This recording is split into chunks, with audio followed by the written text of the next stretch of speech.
السلام علیکم جی. آج میں ویڈیو بنا رہا ہوں ایک ایسے مسلمان کی حیثیت سے اندر بڑی خامیاں ہیں، لیکن میں اپنے آپ کو ایک شعوری مسلمان تصور کرتا ہوں. یہ ویڈیو میں اس لیے بنا رہا ہوں کہ ریسنٹلی مفتی طارق مسعود صاحب کے اوپر جو ہے وہ گستاخی کا الزام لگا، اور یہ کوئی نئی بات نہیں ہے پاکستان میں. یہ نارمل سی بات ہے کہ لوگوں کے اوپر گستاخی کے الزام لگیں، ان کو جیلوں میں پھینکا جائے یا سڑکوں پہ قتل کر دیا جائے، مار دیا جائے، یا ان کو ملک چھوڑنے پڑیں. یہ ہمارے لیے اتنی کوئی بڑی بات نہیں ہے پاکستان کے اندر. لیکن جو اس بار ہوا وہ بہت خوفناک اس لیے ہے کہ مفتی طارق مسعود صاحب جیسے انسان کے اوپر یہ الزام لگا. وہ ایک ایسی شخصیت ہیں کہ ہم سب کو معلوم ہے کہ دین کی عظمت بیان کرنا ان کا پیشہ ہے، ان کا شعبہ ہے، ان کی زندگی گزری ہے دین کی خدمت میں، آپ صلی اللہ علیہ وسلم کی شان بیان کرتے ہوئے. اور لیکن میرے جیسے لوگ جو ان کے ساتھ کئی معاملوں میں ڈس ایگری کرتے ہیں، ہم بھی ان کی کئی باتوں سے سیکھتے ہیں. تو جب ایسے ایک شخص کے اوپر الزام لگے گستاخی کا اور اس کو آ کے معافی مانگنی پڑے، اس کے اکابر کی طرف سے اس پہ پریشر ہو کہ آپ وضاحت دیں، آپ معافی مانگیں اپنے الفاظ کے اوپر، تو یہ بہت خوفناک سچویشن ہے. لیکن اس میں جو بات سوچنے والی ہے وہ یہ ہے، جس کے لیے میں ویڈیو بنا رہا ہوں، کہ دیکھیں جنید جمشید صاحب ہوں، اللہ ان کو جنت نصیب کرے،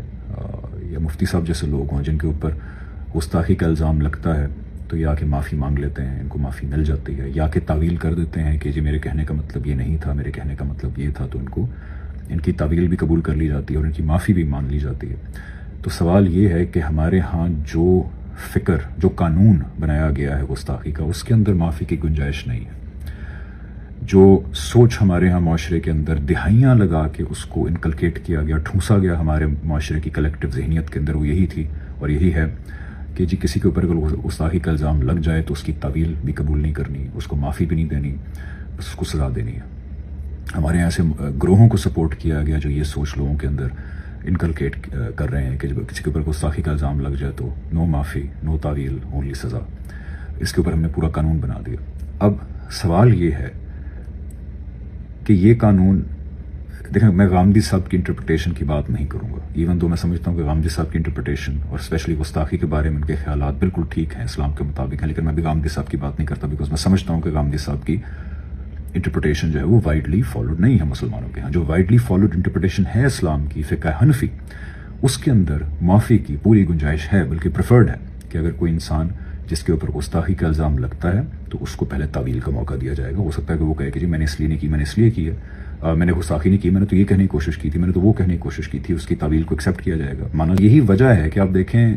مفتی صاحب کو تو معافی مل جائے گی، ان کی تعویل قابل قبول ہو جائے گی. جنید بھائی کو بھی، حالانکہ بہت عبرتناک، ایک بہت خوفناک بات ہے کہ ہمارا معاشرہ دینی لحاظ سے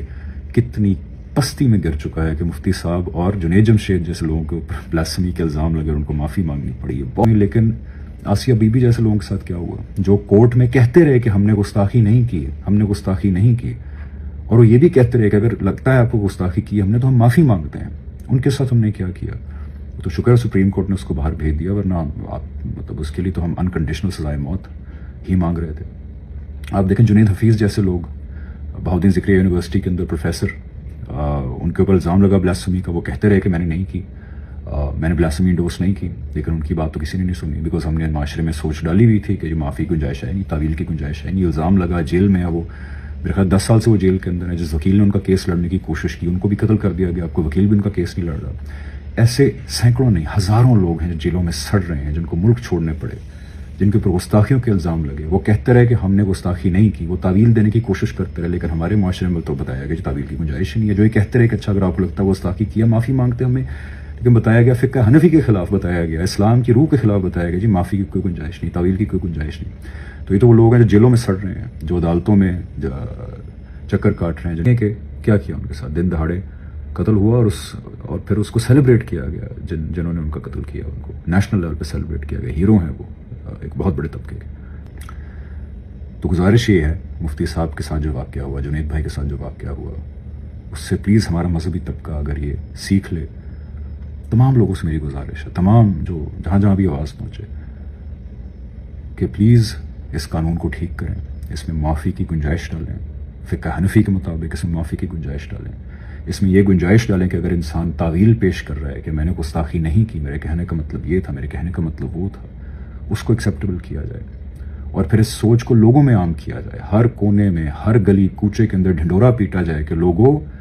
اللہ کا واسطہ، اس کے رسول صلی اللہ علیہ وسلم کا واسطہ ہے کہ ہمارا دین یہ کہتا ہے، ہمارا فقہ حنفی یہ کہتا ہے کہ بھئی اگر کسی سے گستاخی کا الزام لگ گیا ہے تو اس کی تعویل سنو، اور اگر گستاخی پروف بھی ہو جاتی ہے تو وہ معافی مانگتا ہے، اس کی معافی قبول کرو، یہ اللہ کا حکم ہے، یہ ہمارے دین کے مطابق ہے، فقہ حنفی کے مطابق ہے۔ پھر یہاں پہ ایک سوال آتا ہے کہ جی نہیں تو اس طرح تو پھر لوگ بار بار جو ہے گستاخی کریں گے معافی مانگ لیں گے۔ بھئی وہ ایک ایکسیپشنل کیس ہے، اول کبھی ہوا ہے ایسا؟ وہ ایک ایکسیپشنل کیس ہے۔ اگر کوئی انسان بار بار گستاخی کرتا ہے، بار بار معافی مانگتا ہے، یہ پروف ہو جاتا ہے کہ جی یہ تو گالیاں دیتا ہے دین کو، آپ صلی اللہ علیہ وسلم کو معاذ اللہ گالیاں دیتا ہے، پھر معافی مانگتا ہے، اس نے مذاق بنایا ہے، تو اس حساب سے ڈیل کیا جائے۔ وہ جو کوئی 1,00,000 میں کوئی ایکسیپشن ہوگی، یا وہ ذہنی مریض ہوگا، یا وہ جو بھی ہوگا، وہ ایک علیحدہ کیس ہے، اس کو پھر جب 5ویں یا تیسری چوتھی بار وہ ایسی حرکت کرے تو پھر سزا دی جائے، لیکن یہ ہوگا۔ بس جہاں میں اپنا فرض پورا کر رہا ہوں، بس یہ بات کہہ کہ مجھے لگتا ہے کہ یہ فرض ہے کہنا اس وقت کہ جہاں تک میری آواز پہنچتی ہے، علماء حضرات اینڈ دے نو اٹ، مفتی تقی عثمانی صاحب بھی ایڈمٹ کر چکے ہیں کہ معافی کی گنجائش فقہ میں ہے اور کہاں تک ہے، تو علماء کو پتہ ہے یہ باتیں۔